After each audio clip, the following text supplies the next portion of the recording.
On va avoir ces 2 temps forts qui vont être accompagnés tout au long du webinar par notre tout nouvel outil, la WeRoom version 6. Je vous repartage le QR code pour ceux qui n'ont pas encore créé leur compte, qui va nous être précieux tout au long du webinar.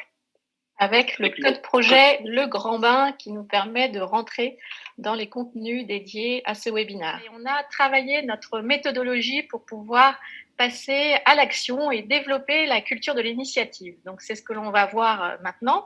C'est une méthodologie qu'on a voulu simplifier en 4 étapes. Alors la première étape, c'est non pas de chercher des idées, mais de chercher des problèmes à résoudre. Alors c'est vrai qu'on a parfois tendance à se dire on pourrait faire comme ci, on pourrait faire comme ça. Et dans le domaine des startups, qu'on soit investisseur ou entrepreneur, on se rend compte que c'est vraiment la fausse bonne idée que chercher des idées. Il faut aller chercher les problèmes à résoudre. Et en exemple de technique, est-ce que vous connaissez les 5 pourquoi?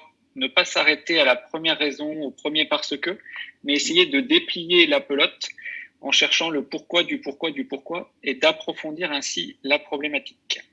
Alors, une fois que vous avez trouvé les problématiques à résoudre, c'est très important d'aller s'inspirer à l'extérieur et d'aller s'ouvrir pour chercher effectivement comment résoudre ces problèmes. En deuxième technique, quoi de mieux pour s'inspirer à l'extérieur, de faire une learning expedition. Ça consiste à aller chez un collègue, un alter ego d'un autre groupe, aller dans un lab, aller dans une pépinière de start-up pour se nourrir des nouvelles façons de travailler, des nouvelles façons d'innover.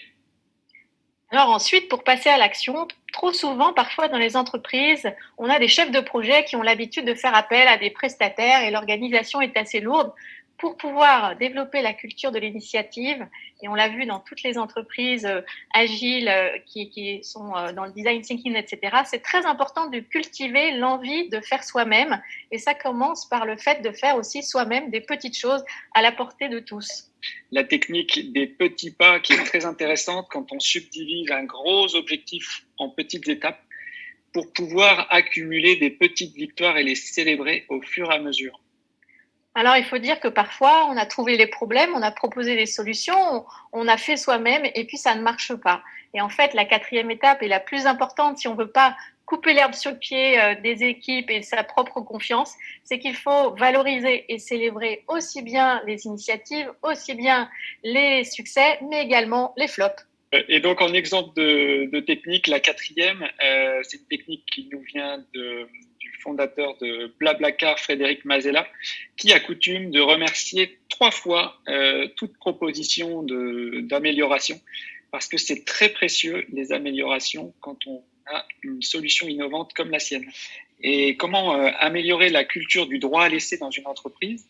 Peut-être vous connaissez cette fête de la défaite qui se pratique beaucoup dans les sociétés scandinaves où on voit les réponses et évidemment la bonne réponse était la dernière, même si la première et la 3e sont aussi presque valables. Relativiser, des fois on gagne, des fois on perd, c'est vrai. Exorciser, c'est un petit peu vrai aussi et ça donne l'occasion de festoyer, mais c'est avant tout pour encourager chacun à exprimer ses erreurs. Donc, on vous invite à ne pas attendre à chaque fois un gros succès, mais aussi de pouvoir célébrer une tentative qui a échoué parce que ça veut dire qu'on est sur la bonne voie. Il y a une autre citation que j'aimerais vous dire, c'est celui qui n'échoue pas n'essaye tout simplement pas assez. Désormais, donc au 2e exercice, merci Charles d'avoir commenté les résultats de la question du jour. On voit qu'il faut qu'on est invité à positiver l'échec, positiver les flops, les boulettes, de façon à persévérer dans la prise d'initiative. Et alors, on souhaite vous parler d'une technique dont nous faisons la promotion régulièrement. C'est face à un projet qui va commencer ou face à un projet qui s'est terminé, c'est de lister les 10 conséquences positives à son erreur, 10 conséquences positives à son flop. Donc ça, c'est un exercice qui peut être fait en amont d'un projet ou bien pour faire une forme de rétrospective sur ce projet. Donc, lister donc, les 10 conséquences positives par rapport à ça. Le commentaire de Steve qui dit faire attention aux biais cognitifs.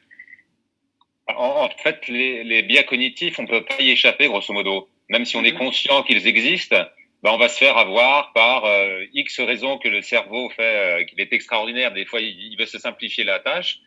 Et en fait, pour éviter ça, une des choses qui est intéressante, c'est laisser la place à la discussion, aux échanges et les personnes qui sont contre votre idée et de savoir pourquoi ils sont contre et de trouver les bonnes solutions par rapport à ça. Pour faire en 2 mots, hein.